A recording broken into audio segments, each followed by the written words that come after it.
Donc dans cette vidéo, on va voir comment attaquer un Windows Server chiffré via BitLocker. On va tout d'abord ajouter la fonction et ensuite je vous montrerai comment on peut attaquer via Volatility.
Ok, donc la machine a bien le BitLocker.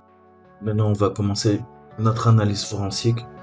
On voit que c'est chiffré, hein. Il y a le BitLocker qui est activé, là il est désactivé. Ok, certes.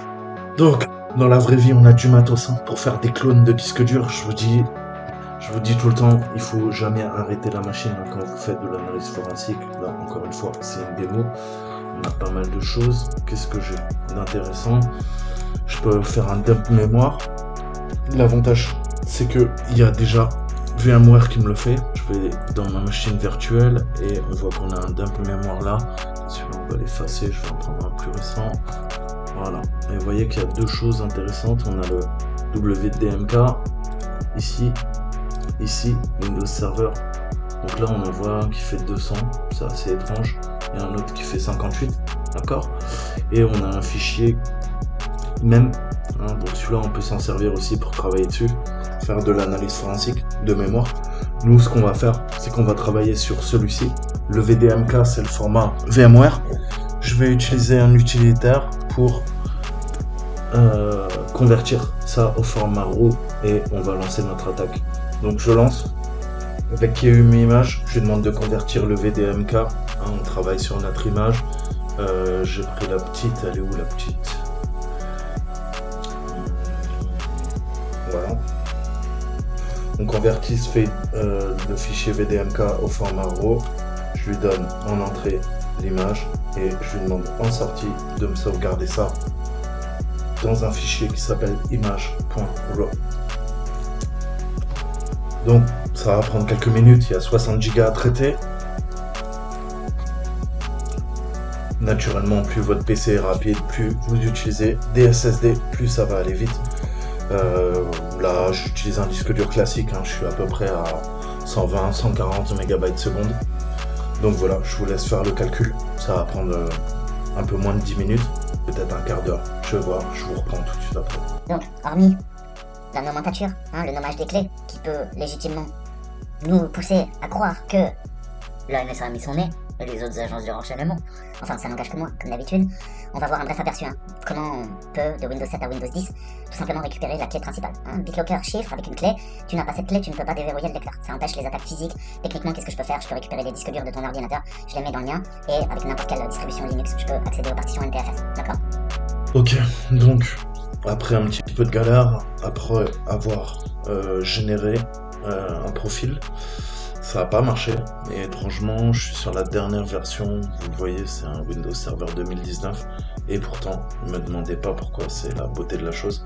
C'est le profil Windows 10 64 bits. Bon, là, jusque là, pas de surprise, hein. Ils partagent le même noyau. Par contre, on est, je sais pas, on doit être à la 22, hein, je crois, en termes de build pour Windows 11. Pour la 2019 Windows Server, on doit être en 20 quelque chose, voire 21 quelque chose. Et pourtant, vous voyez que le 15.063 fonctionne. Donc visiblement, le noyau est évolué, mais pas pour la partie BitLocker, puisque ça nous permet d'extraire les fameuses clés. Hein, je vous avais fait une petite vidéo humoristique où je vous montrais comment la NSA est omniprésente au sein de Windows. Hein, c'est pas une théorie du complot. Et la clé s'appelle FVEK. Ah, il y a une lettre qui change, ok? K comme qui, d'accord? Qu'on pourrait traduire clé des 5 yeux. Parce qu'ils ont accès au BitLocker, ils ont accès à tous les systèmes de chiffrement. Donc un peu comme en 1999 où on avait trouvé la NSA Key, je crois qu'ils sont tellement puissants qu'ils se foutent de notre gueule. En tout cas, les gens assez intelligents qui sont capables de comprendre ce qu'il y a vraiment dans Windows. Je dis pas ça pour moi, hein, mais il faut vraiment faire de l'analyse forensique. Et la plupart des gens normaux, hein, qui sont pas complotistes naturellement, vous diront mais non, non, non, ça veut dire full volume encryption key. Il n'y a aucun rapport. Bien sûr que non. Hein, donc clé de chiffrement du volume complet. Certes, certes, mais c'est assez intriguant. Hein. Donc voilà, c'est pas le but. On voit qu'on dump. Hein, la clé la plus bâtarde et la plus violente, c'est du XTS AES 256 bits. On voit bien qu'elle est en 256 bits. C'est le top du chiffrement sous Windows 11, Windows Server 2019. Et à partir de cette clé, maintenant, je vais pouvoir, grâce à une librairie, demander de monter tout simplement le volume. D'accord? C'est ce qu'on va faire ensemble.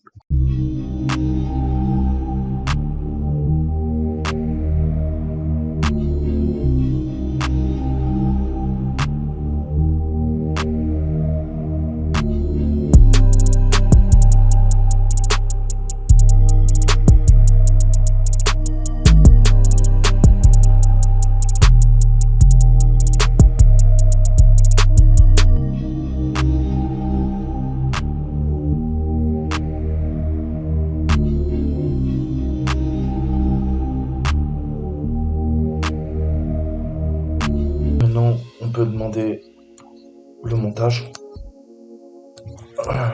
Dans HG, j'ai fait une erreur, pardon. Face. Voilà, c'est monté.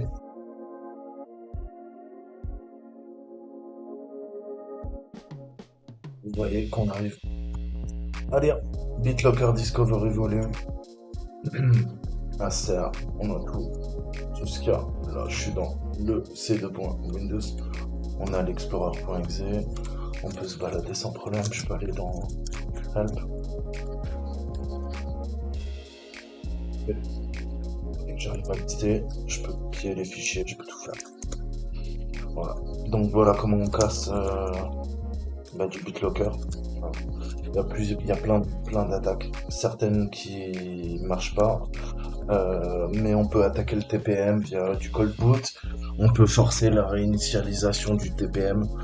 Donc voilà, tout ce qu'on vous a vendu, en vous disant que c'était le net plus ultra, oui et non, j'ai envie de dire, hein, puisque je peux aller dans des endroits assez critiques, qui s'appellent quoi, Système 32. Ah ouais, quand même. D'accord. Donc voilà. Et puis après, bon, là, j'ai un problème de permission, il faudrait que je passe en route, d'accord? Mais vous voyez qu'on arrive à tout lister. Voilà, j'espère que ça vous a plu, moi je vous dis à très bientôt. Ciao, ciao.